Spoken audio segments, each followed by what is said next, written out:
내 영혼의 그 깊은 데서 맑은 가락이 울려나네. 하늘 곡조가 언제나 흘러나와 내 영혼을 고이 싸네.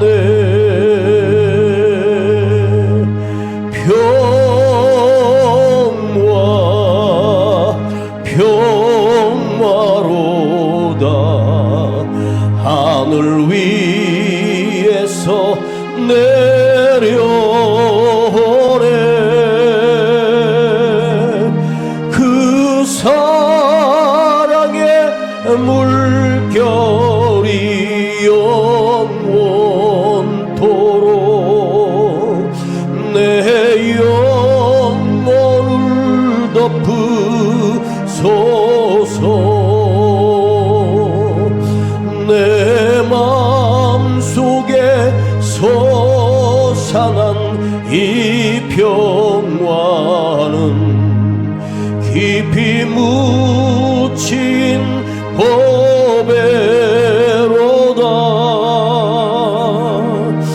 나의 보화를 캐내어 가져갈 자 그 누구랴 안심일세.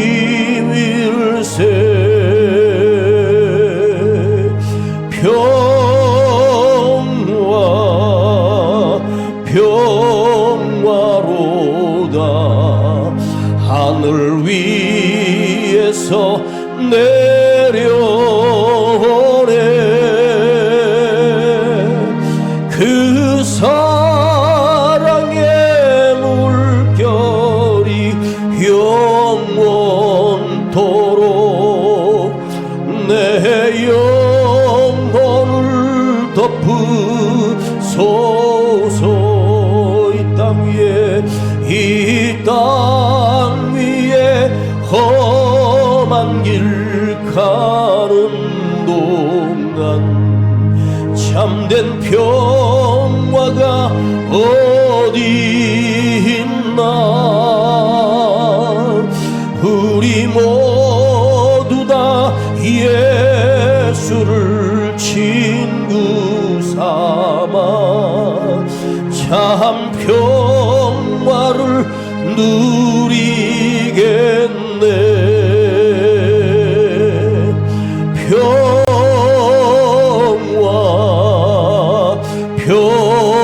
평화로다.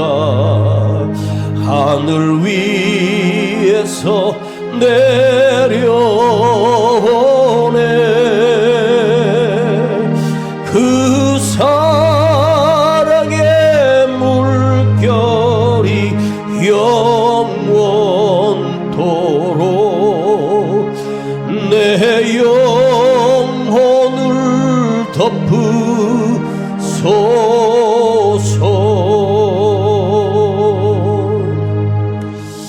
우리 하나님 말씀 신약성경 마가복음 4장 보겠습니다. 신약성경 마가복음 4장입니다.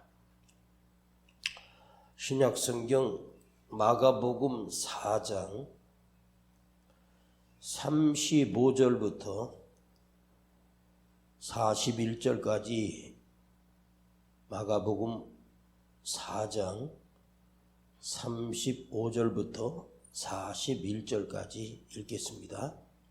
시작. 그날 저물 때에 제자들에게 이르시되 우리가 저편으로 건너가자 하시니 저희가 무리를 떠나 예수를 배 계신 그대로 모시고 가매 다른 배들도 함께 하더니 큰 광풍이 일어나며 물결이 부딪혀 배에 들어와 배에 가득하게 되었더라. 예수께서 고물에서 베개를 베시고 주무시더니 제자들이 깨우며 가로되 선생님이여 우리의 죽게 된 것을 돌아보지 아니하시나이까 하니 예수께서 깨어 바람을 꾸짖으시며 바다더러 이르시되 잠잠하라 고요하라 하시니 바람이 그치고 아주 잔잔하여지더라. 이에 제자들에게 이르시되 너희가 어찌하여 이렇게 무서워하느냐? 너희가 어찌 믿음이 없느냐 하시니 저희가 심히 두려워하여 서로 말하되 저가 뉘기에 바람과 바다라도 순종하는고 하였더라. 갈릴리는 호수가 맞습니다. 그런데 그들이 그 당시에 그것을 바다라고 불렀습니다. 강은 리버이고 바다는 시, 끝이 없다는 뜻이죠. 그런데 갈릴리 호수는 직경으로 약 40km, 폭으로 한 20km 정도 되는 호수처럼 물이 고여 있는 곳인데 그것은 움푹 파여 깊은 골짜기에 오랫동안 물을 가두고 있는 호수가 바로 갈릴리 호수입니다. 그런데 성경에는 바다라고 칭하는 것은 그 당시에 이스라엘 백성들이 그것을 강이라고 부르지 않고 바다라고 불렀거든요. 그들의 눈에는 굉장히 커 보이기 때문에 바다였습니다. 그건 중요하지 않습니다. 그 갈릴리 바다를 건너가는 배 한 척이 있습니다. 그 배는 특별한 배였습니다. 바로 예수님과 예수님의 제자들이 함께 타고 가는 배였습니다. 그 12 제자들 중에 그 갈릴리 바다에 깊고 넓고 어떤 일이 일어나는지를 잘 아는 경험자들이 4명이나 있습니다. 그들은 평생 어릴 때부터 아버지, 할아버지 손을 따라 그 갈릴리 바다에서 평생 물고기를 잡으며 그것을 배웠고 예수님의 제자로 부르시기 전까지 그들은 어부 출신들이 4명이나 함께 타고 있었습니다. 이 갈릴리 바다에 수없이 갑자기 원치 않는 풍랑이 일어나는 이유는 골짜기가 바람이 만일 불어오면 그 골짜기를 중심으로 해서 바람이 빙빙 돌게 되죠. 그러니까 깊은 웅덩이 속에 파도가 친다는 것이 상상할 수 없는 거거든요. 바람이 들어와서 거기서 회오리처럼 돌면서 그 풍랑들이 갑자기 일거에 찾아온 풍랑이 갑자기 엄청난 파도처럼 밀려올 때가 있습니다. 그런데 그 풍랑이 바다의 풍랑하고는 비교할 수 없을 정도로 작은 풍랑이었을 것이 틀림이 없습니다. 왜냐하면 바다에 일어나는 그 풍랑은 태풍으로 인하여 일어나는 풍랑의 높이는 보통 15m에서 17m의 높이로 파도가 칩니다. 이것이 빙빙 돌기 때문에. 그런데 더 중요한 것은 그들이 타고 가는 2000년 전, 훨씬 전에, 그러니까 약 2170년 전이니 그 당시에 나룻배, 조각배들이 얼마나 볼품없고 허접했겠습니까? 그런 나무로 짜서 만든 그 배가 거기에 예수님과 12제자가 타고 있다면 아마 그 배에 12명 이상을 태우는 배라면 제법 커야 하지만 그 당시에 그런 큰 배가 존재하지 않습니다. 조각배 같은 곳에 12명이 그대로 틈틈이 앉아서 노를 젓고 가는 배입니다. 그런데 갑자기 일어난 풍랑으로 인하여 그들이 자기들과 함께 계시는 주님과 주무시고 계시는 주님과 분리되는 위험한 일이 그들에게 일어났습니다. 자, 그런데 이 바다에 풍랑 하나가 갑자기 일어나는 일이라고 하는 것은 풍랑이 일어났다는 것이 아니라 우리 인생 또한 살아가면서 원치 않는 갑자기 일어나는 어디서 온지도 모르는 바람으로 인해서 회리 바람이 그곳에 몰아치면서 내가 타고 있던 그 배가 갑자기 뒤뚱거리고 그 파도에 길을 잃어버리는, 그야말로 조금만 더 풍랑이 오면 그 배는 뒤집혀버리면 거기서 그들은 그대로 몰살당할 수밖에 없는 위험한 지경에 왔다는 것입니다. 그런데 그곳에 익숙하고 전문가들이 그 수없이 배를 타면서 일어나는 풍랑에 대하여 많이 경험했던 그 제자들이 자기들의 익숙한 경험으로 그 파도를 이겨보기 위하여 그 파도와 싸우며 열심히 노를 저었을 것입니다. 그런데 그들이 가졌던 그 경험, 내가 알고 있는 경험, 내가 알고 있는 내 실력이 작은 문제 앞에서 전혀 능력이 작동되지 못했다는 거예요. 이게 중요한 거예요. 우리가 인생을 살아가면서 내가 경험하지 못했던 것을 벗어나는 일을 만났을 때 사람들은 갑자기 두려움 속에 떱니다. 발작을 하고 난리가 납니다. 어떻게 해요? 큰일 났다. 큰일이다. 나는 죽었다. 나는 망했다. 어떻게 이럴 수 있느냐? 이것이 어떤 문제가 내가 알고 있는 지식 안에서 내가 알고 있는 경험, 자기 경험 안에서만 그 문제를 해석하고 그 문제를 해결하려고 하니 인간은 원치 않는 어려움을 만나면 두려움 속에 떨 수밖에 없다. 주님이 일어나셔서 너희가 어찌하여 두려워하느냐? 어찌하여 무서워하느냐? 주님이 이렇게 말씀하시면 그들의 심정을 알고 계신 주님이 그들이 두려워하고 있는 것을 알기에 어찌하여 너희가 두려워하느냐? 여러분, 우리가 인생을 살면서 두려움이라고 하는 사건이 생겼기 때문에 두려운 것이 아니라 사실은 우리 자신이 두려움을 가지고 살 때, 두려운 마음을 지니고 살 때 놀랍게도 그 두려움은 반드시 실현되고 나타나게 된다. 내가 근심하고 걱정하는 일은 곧 현실이 된다. 왜 그럴까? 우리가 무의식 속에, 잠재의식 속에 느끼는 것, 내 속으로 나는 망할 거야, 병들 거야, 나는 실패할 거야, 이걸 내 스스로 그것이 실현되기를 바라고 그 저주를 내가 끌어들였다. 그것을 내가 만들었다. 내가 원했던 것이 터졌다. 이럴 줄 알았어. 그렇게 될 줄 알았어. 왜? 내가 그것을 불러들인 거예요. 내가 만들어낸 거란 말이에요. 두려움 또한.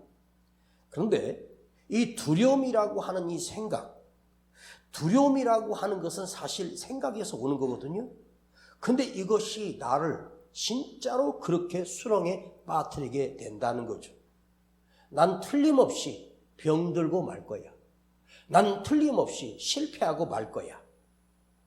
그런데 반대로 기쁨의 생각, 좋은 생각, 즐거운 생각 또한 반드시 실현된다. 내가 지금 힘들고 어렵지만 해낼 거야. 이겨낼 거야. 이 생각을 가지고 있는 사람은 그것이 현실이 되어서 그 문제를 아무것도 아닌 것처럼 이겨내고 평안하게 넘어갈 수 있다는 거죠. 우리는 인생을 살아보면 원하는 일이 오는 게 아니라 원치 않는 일이 오는 거라고 말합니다. 그러나 내가 만들고 내가 불러들인 거예요. 내가 그렇게 밤새 근심하고 걱정했던 일이 진짜로 일어납니다.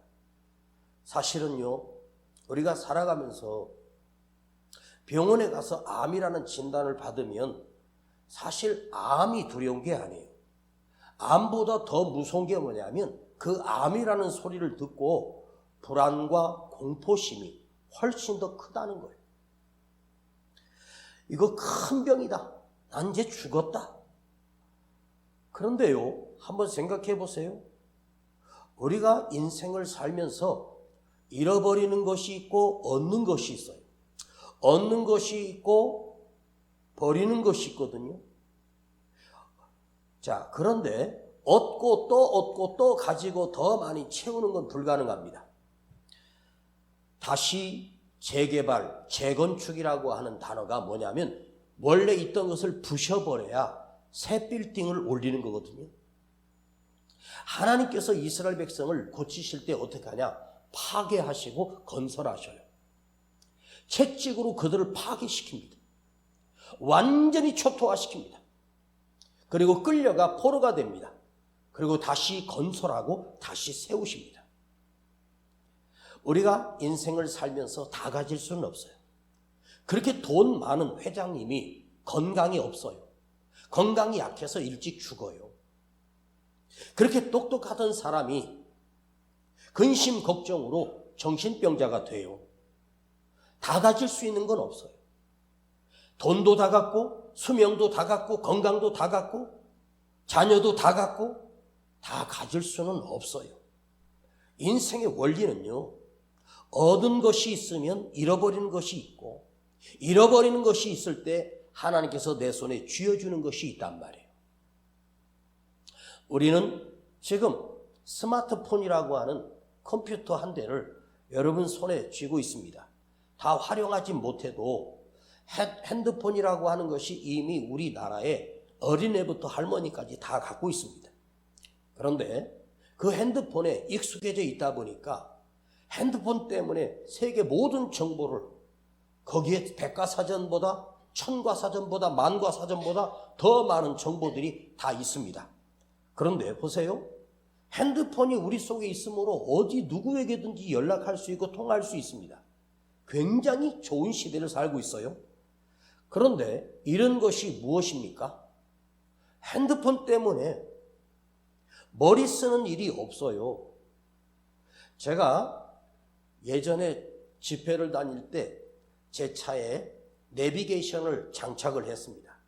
그건 따로 사야 돼요. 내비게이션을 사가지고 이렇게 입력을 하면 그 내비게이션이 내가 가야 할 처음 가는 길이 초행길인데도 인도하거든요. 그런데 내비게이션을 따라가다 보니까 지금은 예전에는 내비게이션 없어도 다 찾아다니는데 불편하지 않았거든요. 내가 그 집회 갈 그 목사님하고 전화 통화를 하면서 메모를 합니다. 메모를 하고 어디 IC에서 나가서 거기 하면 삼거리가 나오는데 그 좌회전을 하셔서 한 3km 정도 오다 보면 무슨 마트 슈퍼가 있을 겁니다. 오른쪽에. 거기서 바로 꺾여서 우회전을. 그걸 다 적어요. 그리고 찾아갔어요. 지금 내비게이션으로 번지수만 치면 다 찾아가거든요. 그러다 보니까 문제가 뭐냐면 내비게이션이 없으면 못 가는 거예요. 예전에는 내비게이션 없어 다 찾아다녔어요. 그러니까 길이 내 머리에 있거든요. 머릿속에 지도가 그려져 있어요. 그런데 지금 머리 쓸 필요가 없어요. 그리고 요즘 와서 누가 자필로 편지 쓰는 사람 있습니까? 아닙니다. 문자나 카톡으로 보냅니다. 그것에 빠져 있다 보니까 하나님께서 우리에게 주신 기쁨이 사라져 버렸어. 핸드폰에 완전히 중독이 돼버리고 이게 손에서 없으면 불안하고 두려운 거예요. 핸드폰을 얻는 것이 많지만 그것을 통해서 우리는 기쁨을 잃어버려요. 행복을 잃어버려요. 강팍해졌어요. 이게 없으면 두려운 거예요. 아이들이요, 핸드폰에 중독된 아이들이 핸드폰을 못하게 엄마가 뺐으면요, 애들이요, 그냥 막 발작을 해요. 응? 그거 없으면 미치는 거야. 그런데 그걸 만일 핸드폰을 우리가 잃어버린다면, 핸드폰이 내 손에 없어진다면, 당장은 불편할 것처럼 보이지만, 얻어지는 기쁨이 훨씬 더 많아요. 왜 지금 우리가 황폐해졌습니까? 그냥 그 안에 빠져서 그게 내 친구고 내 애인이고 내 전부야. 발전하고 정보를 얻는다고 해서 내가 무슨 기쁨이 있어? 자, 그 핸드폰이라고 손바닥만한 그곳에 빠져서 인간들이 발전하고 편리해졌는데 사람과 사람 사이의 관계를 잃어버려요. 대화를 잃어버려요.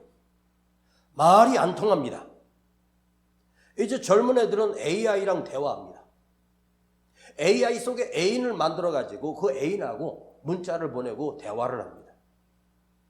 부부 간에도 단절되고 부모와 자식 간에도 단절되고 우리 명절에 조카들하고 이렇게 한 번씩 모이면 애들은요 이제 거의 다 컸는데 전부 다 자기 핸드폰에 빠져 있어요. 오랜만에 만났는데 얘기 좀 하고 싶은데 그거에 빠져 있습니다. 제가 설교하면서 여러분들에게 내용을 전달하려고 하는 게 아니에요. 내용을 적어보면 단순해. 뭘 전달하냐? 이 가슴에 뜨거운 것을 내 안에 체험한 주님을 여러분에게 전하고 싶은 가슴이지 말의 내용이 아니에요.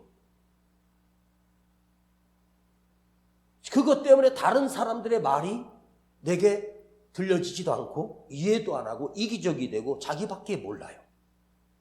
왜 우리가 답답하고 힘들어할까요? 너무 좋은 세상을 살고 있기 때문에 그래요. 지금 우리에게 가슴 뛰는 흥분이 사라졌어요. 가슴 뛰는 기쁨이 없어요. 어렸을 때 명절날 오면 저는 막 가슴이 뛰었어요. 엄마가 새 옷 사줄 거다. 신발도 사줄 거다. 떡국 한 그릇 먹는 것이 그렇게 행복했어요. 제 아내가 점심에 떡국 끓일까 그러면 안 먹어. 나 질렸어. 내가 오늘 한 말이에요.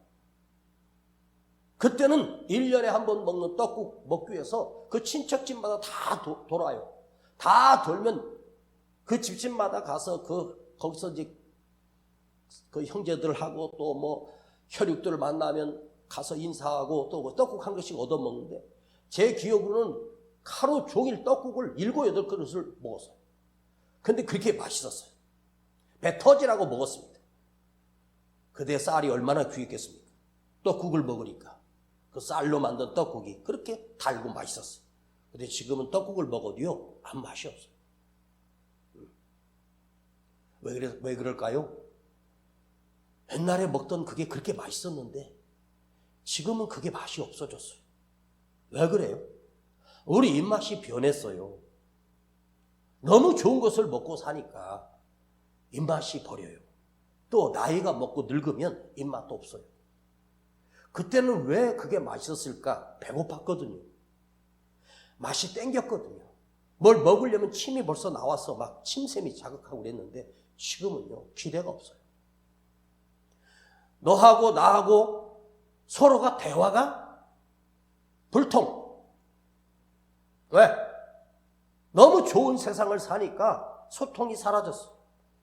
그러다 보니 우리 인간이 외톨이가 되고 홀로 살고 누구랑 관계도 이루지 못해요. 친구도 없어요. 대화와 소통, 서로 언어로 말하는 것, 이게 얼마나 중요한 거예요. 이것이 우리에게는 사라진 거예요.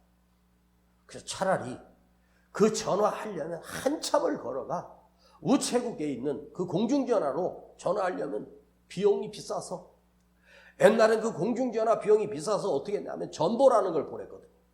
중요한 말만 해서 그 글자 몇 개 보냈는데도 돈이 꽤 비쌌어요. 그래도 행복했었습니다. 그러나 지금은 주차장에 내려가면 차가 기다리고 있고 내가 가고 싶은데 어디든지 갈 수 있는데 우리는 불행해졌어요. 건강을 잃어버렸어요. 어릴 때 아버지가 서울 갔다 오시고 그렇게 얘기하더라고요. 서울 가면 다 차 타고 다닌대. 제가 살던 그 교회 사택에서 그 학교까지 거리가 한 1.5km 정도 되는 거리를 걸어 다녔거든요. 그럼 당연히 걸어 다니는 거죠. 옛날에 할머니들이 시골에서 장 보러 나가면 새벽에 출발해갖고 밤늦게 도착해요. 걸어가서 시장까지 도착하는데 5시간, 6시간. 장 보고 돌아오면 또 5시간, 6시간. 그 하루가 다 가는 거죠. 그 제를 넘고 산을 넘어서 그 시장을 갔다 오고 기다리는 자식들. 그걸 한 걸음 머리 이고 그 사가지고 오시면 기다리고. 그 힘든 것을 했어요. 지금 차로 1분이면 가요. 얼마나 좋아요. 그런데 인간이 악마가 되고 평안을 잃어버리고 두려움에 사는 거죠. 여러분, 인생을 살면서 내가 살아야 될 이유가 우리에게는 한 가지씩은 있어야 돼요. 내가 이 일을 위하여 생명을 버릴 수 있는 그것이 있어야 돼요. 의사는 생명을 살리는 것에 생명을 거는 것이 아니라 요즘 의사는 돈을 버는 것을 목적 삼고 사람들을 진료하고 수술을 하고 그러지 않습니까? 재판장은 정의를 실현하고 바르게 재판하는 것이 재판관의 의무요 사명입니다. 그러나 자기 이념과 생각으로 판결을 내려버린다면 그 또한 세상이 망가지는 거예요. 정의도 없고 진실도 없고 죄를 받았어도 구속되지 않는 세상, 힘과 권력으로 뭐든지 할 수 있는 세상인 것처럼 보이지만 하나님은 대한민국을 운행하고 계신다는 사실입니다. 여러분이 싣고 하고 있는 일이 아무것도 아닌 것 같아요. 지금 이 저녁에 나와 있는 여러분이 정말로 목숨을 바칠 만한 것이 한 가지는 있어야 돼요. 생명을 드릴 수 있는 게 한 가지는 있어야 돼요. 그것이 세상적인 성공이 아니라 주님 앞에서, 하나님 앞에서, 이 사명 앞에서 이 일을 위해서 내가 살 때 행복하다. 내가 대가를 받고 보수를 받고 그것을 받기 위해서 하는 것은요, 입에 풀칠하기 위해서 하는 거지만 생명을 드리는 내 주님께 내 모든 것을 드려지는 이 일은 사명이요 기쁨이요. 그리고 이것은 반드시 끝에 가서 보상이 있고 끝에 가서 상급이 있고 엄청난 상이 기다리고 있어요. 하나님은 반드시 상을 주시는 하나님이라고 했어요. 우리에게 상을 주시는데 그 상이 다 달라요. 똑같은 상이 아니에요. 올림픽에 나가면 금메달, 은메달, 동메달 사이부터는 없어. 그러나 하나님 앞에는 끝까지 다 있어. 근데 하나님은 금메달, 은메달, 동메달이 아니라 우리 하나님이 주시는 것은 그 금메달이 뭐 할 건데? TV에 금메달 딴 선수들이 나와가지고 자기가 땄던 금메달 3개를 걸고 나와서 얘기하더라고. 한 종목에서 금메달 3개나 땄어. 근데 그건 진짜 금은 아니에요. 그냥 도금한 거죠. 그럼에도 그렇게 좋아요. 그런데 그걸 집에다가 장식을 하고 평생에 자기 기쁨으로 삼고 살겠죠. 그런데 그 금메달 딴 선수는 나라에서 평생 죽을 때까지 연금이 나와요. 금메달 하나당 얼마씩 해서. 그런데 그 사람이 인생을 살다가 끝나는 순간 그건 사라져요. 그런데 우리는 하나님 앞에 가서 받는 상급이에요. 변질되지 않는 상급이고 영원한 상급이 있단 말이에요. 자, 오늘 한 가지만 생각해 보십시다. 지금 풍랑 만난 제자들, 경험도 있고 지식도 있고 그 풍랑을 대처하는 기술들이 다 있습니다. 그래서 정말 중요한 것은 그 안에 예수님이 계셨다는 거예요. 예수님이 계신다는 거예요. 이걸 모르고 있어요. 능력이신 주님이 함께 계신다는 사실을 그들은 전혀 생각하지 못하고 주무시고 계시는 주님을 깨울 생각도 않고 두려움에 떨며 벌벌 떨며 우리가 죽게 되었다고 고백합니다. 이 모습을 보면서 오늘 성경이 오늘 우리에게 이렇게 해석합니다. 네 배에도 주님이 함께 타고 계셔. 우리 배 안에도 주님이 함께 타고 계셔. 그런데 우리는 자기 기술로, 자기 경험으로, 자기 지식으로 해결해 보겠다고 몸부림칩니다. 우리가 교회를 다니는 모습을 보세요. 교회도 나오고 예배도 드리고 기도도 하고 그러나 그 삶에 전혀 주님이 계시지 않는, 전혀 주님이 내 삶에 도움이 안 되는, 주님이 거추장스러운 무거운 짐으로 살아가는 신앙인들이 얼마나 많은지 몰라요. 그래서 문제만 생기면 혼자 고민하고 근심하고 걱정하고 두렵고 떨며 삽니다. 아니 주님이 계신다니까요. 이거 본문에 나오잖아요. 주님께도 함께 가고 계신다고. 그죠? 그리고 그 항해를 누가 결정한 거예요? 주님이. 날이 저물 때, 그러니까 밤길이에요. 밤에 갑자기 바람이 분 거예요. 그러니까 얼마나 무섭겠어요. 우리가 저편으로 건너가자. 왜? 그 건너편에 회당장의 딸이 죽고 혈루증 여인이 주님의 옷자락을 만짐으로 낫고 귀신 들린 자를 고치기 위해서 그 밤에 주님이 가자고 하신 거예요. 36절에 보세요. 저희가 무리를 떠나 예수를 배에 계신 그대로 모시고 가매 다른 배들도 함께 하더니 아마 12명이 다 탈 수 없으니 다른 배가 같이 갔나 봐요. 전혀 도움이 안 되고 작동이 안 되는 주님이 일어나셔서 너희가 어찌하여 무서워하느냐? 어찌하여 두려워하느냐? 어찌하여 너희가 믿음이 없느냐? 자, 믿음이 없느냐? 왜 두려워하느냐? 근데 사실은 똑같은 말이에요. 왜 너희가 두려워하느냐? 왜 너희가 믿음이 없느냐? 라고 하는 이 말은 다른 말이 아니라 똑같은 말이에요. 믿음이 없으면 그대는 두려울 수밖에 없고 두렵다는 것은 믿음이 없다는 말이에요. 왜 나는 두려울까? 주님이 내 배 안에 타고 있지만 나와 아무 상관없어. 주님은 나와 함께 해주시지만 내 안에서는 주님이 아무 관계가 없어. 즉 문제가 뭐죠? 풍랑이 아니라 밤길이 아니라 주님이 계시지만 내 힘으로 해결해 보려고 하니 두렵고 무서운 거예요. 즉 주님을 의지하지도 않고 주님을 믿지도 않습니다. 우리는 평안할 때, 형통할 때만 주님을 믿는다고 말해요. 진짜 필요한 순간에 이 풍랑을 만났을 때 아닙니까? 정말 위기를 만났을 때 주님이 필요한 것 아니에요? 그죠? 풍랑을 통해서 내가 문제를 통해서 주님이 제자들에게 체험시키는 이유는 뭐예요? 너희가 나를 찾도록, 너희가 나를 의지하도록. 어쩌면 주님은 피곤하셔서 주무셨겠지만 주무시고 계신 주님은 사실은 깨어 계셨어요. 그것을 다 알고 계셔요. 그러니까 주님이 우리를 향하여 말씀하시는 것은 풍랑이 문제가 아니다. 밤길이 문제가 아니다. 사건이 문제가 아니다. 너 안에 문제가 있어. 그것은 너 안에 믿음의 문제다.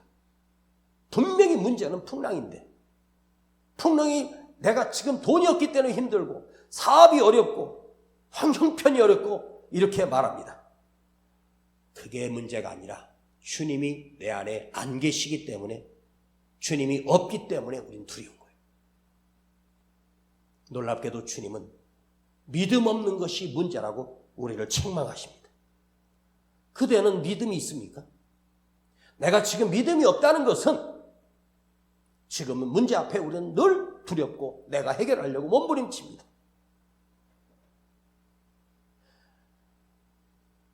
우리는 예측을 합니다. 앞으로 이렇게 될 거라고 예측을 합니다. 예측 금지. 여러분 예측 안에 주님이 계셨으면 좋겠습니다. 예상 안에 주님이 계셔야 된다는 사실입니다. 여러분 우리가 어려운 일을 만나니 그 사건을 통해서 주님께서 나에게 어떠한 것을 주시려고 이런 일을 허락하시는가를 한번 생각해 보세요. 여러분 홍해는 아무 때나 갈라진 것이 아니에요. 이스라엘 백성들이 그 앞에 있었기 때문에 가르신 거예요. 이스라엘 백성이 도착하기도 전에 이미 건넌 다음에 홍해는 역사상 단 한 번도 갈라진 적이 없어요. 딱 한 번 갈라져요. 언제요? 믿음의 사람 모세가 하늘을 바라볼 때 하나님이 그 홍해를 가르셨습니다.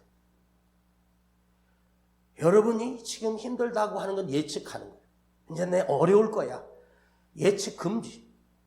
예측하지 말고 주님을 예측하고 주님을 기억하고 주님을 기대하고 주님을 사랑하고 주님을 믿으며 가는 거야. 이것이 진짜 믿음이란 말이에요. 내가 왜 두려운가는 믿음이 떨어졌기 때문에 두려운 거예요. 걱정 근심 속에 살아가는 사람도 세상에 살아가는 사람도 다 걱정 근심 속에 살아가고 기업의 회장들 또 중소기업의 사장들은 잠 못 이루고 걱정하고 있습니다. 손바닥만한 식당도 다 문을 닫고 지금 얼마나 경기가 어렵다, 형편없다. 맞아요. 물건을 다 만들어놨는데 수출을 못해. 관세 때문에. 해봐야 손해야. 인건비도 안 나와. 그 직원들만 한 300명입니다. 직원만 10,000명입니다. 직원이 50,000명입니다. 대기업은. 그 50,000명에 딸린 가족들까지 따지면 내 손에 수십만 명의 생명이 달려있어요. 잠을 자겠습니까? 두렵죠? 솔직히 오늘 우리 밤에 나온 저와 여러분들은 뭐 잃을 것도 없어요. 이제 인생 자체가 바닥인데, 그잖아? 난 잃을 것도 없어. 이제 내가 사람을 기대고 사람을 의지할 필요도 없어. 주님만 바라보고 주님만 의지할 수밖에 없는 거예요. 잃을 게 없는 사람이 무서운 거예요. 근데 우리는 진짜 잃어버리면 안 되는 게 뭐냐? 예수를 믿는 믿음을 잃어버리면 안 되는 거예요. 재산도 건강도 다 잃어버려도 상관없어요. 어차피 우리는 점점 약해지고 나이 들수록 체력도 힘들고 걷기도 힘들고 당연한 거예요. 그럼 이렇게 해석해야죠. 아, 내가 걷기도 힘든 걸 보니 주님 앞에 갈 날이 얼마 안 남았구나. 아, 주님 만날 생각하니까 행복하구나. 맞잖아요. 네? 저도 1시간 설교하고 나면 힘들어요. 그런데 아휴, 나도 체력이 다 했구나. 그게 아니라 주님 앞에 갈 날이 멀지 않았구나. 주님 어서 오시옵소서. 아니, 내가 주님 앞에 갈 때가 됐구나. 이게 얼마나 감사한 일입니까? 이 험한 꼴 안 보고. 응? 몇 개월 만에 우리나라가 지금 돌아가는 꼴을 한번 보세요. 응? 그렇죠? 오르락 내리락 그냥 파도가 치고 난리잖아요 지금. 네? 계엄이 되고 구속이 되고 탄핵을 당하고 또 야당의 유력 후보가 또 재판에서 선고가 되고 그래도 물러날 생각 없고 세상 아주 웃기게 돌아가고 너도 나도 대통령 하겠다고 나오고 막 그럽니다. 얼마나 구경하기 좋아요. 그죠? 누가 되나 한번 기대가 되지 않습니까? 저는 속으로 생각합니다. 누가 되고 저가 되는 게 중요한 게 아니라 하나님이 움직이고 계신다는 사실을 우리는 보아야 돼요. 응? 주님이 너희가 믿음이 없느냐라고 하는 이 믿음이 헬라어로는 피스티스인데 이게 페이도라고 하는 원어에서 나온 거예요. 피스티스, 페이도. 피스티스는 두 단어가 합쳐진 거거든요. 근데 이 페이도라고 하는 단어가 뭐냐? 너 자신을 굴복하라. 너 자신을 깨트려라. 나를 굴복시킨다. 그게 페이도예요. 어디에? 세상에? 아니야. 주님 앞에. 주님 앞에 나를 굴복시키는 거예요. 바짝 엎드리는 거예요. 히브리어, 구약성경이 히브리어예요. 신약성경이 헬라어고. 히브리어는 아만이에요. 아만이라고 하는 단어가 뭔지 아세요? 하나님이 아시니까 걱정하지 말고 내 품으로 들어오라 이게. 이게 아만이에요. 하나님 속으로 들어가라. 전능하신 그 능력 안으로 내가 들어가라. 이게 믿음이란 말이에요. 복귀한다. 원위치로 돌아간다. 회복된다. 내가 하나님 품으로 들어간다. 이게 바로 아만. 왜 바울은 그 두려움과 핍박과 고통 속에서 평생을 기뻐하며 옥중서신에 보면 내가 주 안에 있으므로 기뻐하노니 너희도 기뻐하라. 말이 됩니까? 감옥 속에 언제 죽을지 모르는 그가 주 안에 내가 주님 안에 있으니 기쁘다. 너희도 기뻐하라. 항상 기뻐하라. 범사에 감사하라. 사도 바울이 장난으로 그 고백을 한 게 아니에요. 감옥 속에 있지만 그는 하나님 품 속에 있었어. 주님 품 안에 있었어. 그러니까 행복했습니다. 이 배 안에 주님이 함께 하십니다. 그런데 그 풍랑을 만난 그 배 안에서 단 한 분만이 두려워하지 않고 평안하신 분이 계셨습니다. 그분이 누구십니까? 능력의 하나님, 성자 하나님이신 예수님만이 두렵지 않았습니다. 왜요? 그분이 풍랑을 다스릴 능력이 있으니까? 아니에요. 주님도 그 풍랑이 거기서 배가 하게 되면 육을 입고 계신 주님 또한 그 풍랑에 잠겨서 어떤 일이 일어날지 몰라요. 주님은 알고 계셨어요.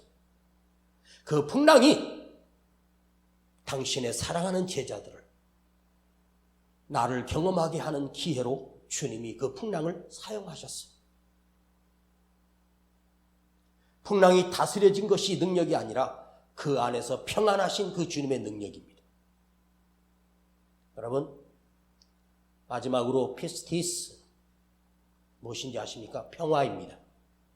평안입니다. 예수님이 계시면 평안합니다. 예수님이 없으면 두려움 속에서 삽니다. 내 안에 주님이 계시면 어떤 일과 어떤 어려움과 어떤 결박이 와도 두렵지 않다. 예, 내 옆에 주님이 계셨습니다. 그러나 그 주님이 내 안에 계셔야 두려움이 아니라 오히려 기쁨이 되고 평안이 되고 능력이 됩니다. 그 믿음을 우리는 지켜야 되는 거예요. 내가 예수를 믿어, 성경 말씀을 믿어, 하나님의 말씀을 들었어. 이것이 믿음의 성립 조건이 아니에요. 믿음의 성립 조건은 뭐냐? 내 안에 평안이 있는가? 두려움에 떨고 있는가? 그것이 증거입니다. 세상 사람들의 평안은 찰나적이고 순간적인 거예요. 그러나 예수를 믿는 우리는 그분 안에 내가 들어갔기 때문에, 그분이 내 안에 나와 함께 하시기 때문에 환경과 현실과 보여지는 모양은 실패한 것처럼 보여져도 평안한 것입니다. 평안해. 오늘 이 밤에 이 험악한 세상을 살아가는, 이 거칠고 힘든 세상을 살아가는 그대가 예수님을 온전히 믿어 그 두려움이 변하여 기쁨이 되고 평안이 되고 맑은 가락이 울려나고 하늘에서 주시는 평안으로 가득하길 축복합니다. 그래서 여러분 안에 예수를 믿는, 온전히 주님을 의지하는, 주님께 나를 의탁하는, 주님 안으로 들어가는 그런 믿음의 사람이 될 때 어떤 일이 와도 우리는 흔들리지 않습니다. 기도하겠습니다. 아버지 하나님, 오늘 우리 안에 세상의 평안이 아니라 살아계신 아버지 하나님이 주시는 평안이 흘러 넘치게 하시고 그 능력이 우리 안에 있기를 간절히 원합니다. 주여, 우리는 믿음이 흔들립니다. 현실 앞에 무너지고 사건 앞에 흔들립니다. 주여, 오늘 아버지 하나님이 하늘에서 부으시는 평안이 우리 안에 가득하게 하여 주옵소서. 그것은 내 안에 주님이 계실 때만 가능합니다. 그것은 하나님이 내 안에 계심으로 가능합니다. 주여, 내가 주님 품속으로 들어가고 아버지 하나님 품 안으로 이 밤에 들어갑니다. 나를 책임지시고 인도해 가심을 전혀 의심하지 않고 믿는 확고한 믿음을 허락하여 주시옵소서. 우리 주 예수 그리스도 이름으로 기도하옵나이다. 아멘. 내 영혼의 그 깊은 데서 맑은 가락이 울려나네. 하늘 곡조가 언제나 흘러나와 내 영혼을 고이 싸네.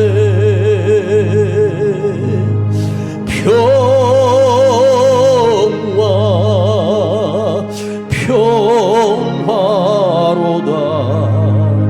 하늘 위에서 내려오네. 그 사랑의 물결이 영원토록 내 영혼을 덮으소서. 이 땅 위에 험한 길 가는 동안 참된 평화가 어디 있나. 우리 모두 다 예수를 친구 삼아 참 평화를 누리겠네.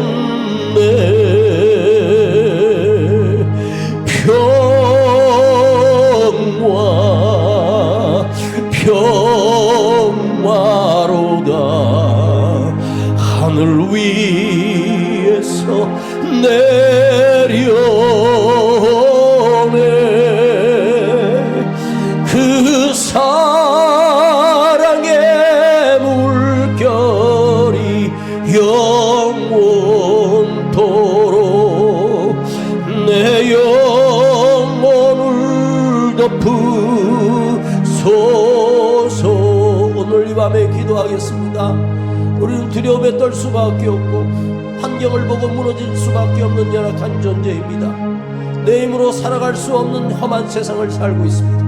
그러나 주여, 오늘 내가 주님 안으로 들어가게 하시고 주님을 온전히 의지하는 믿음이 내 안에서 다시 이루어지게 하시고 살아계신 하나님이 믿어지며 우리의 두려움과 불안과 공포 속에서 진정한 평안을 누리는 존재가 되기를 원합니다.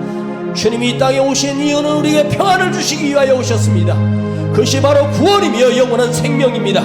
하나님 앞에 가서 우리가 받을 상급이 있습니다. 주여, 오늘 내 안에 살아계신 하나님이 느껴지고 살아계신 하나님을 온전히 믿게 하여 주셔서 두려움 속에 떨고 있는 내가 평안으로 가득 차게 하옵소서. 주님 앞에 간절히 기도하며 나의 믿음이 세워지게 하옵소서. 정직한 믿음이, 거룩한 믿음이, 능력의 믿음이 다시 이루어지게 하옵소서. 주여 부르고 기도합니다. 주여.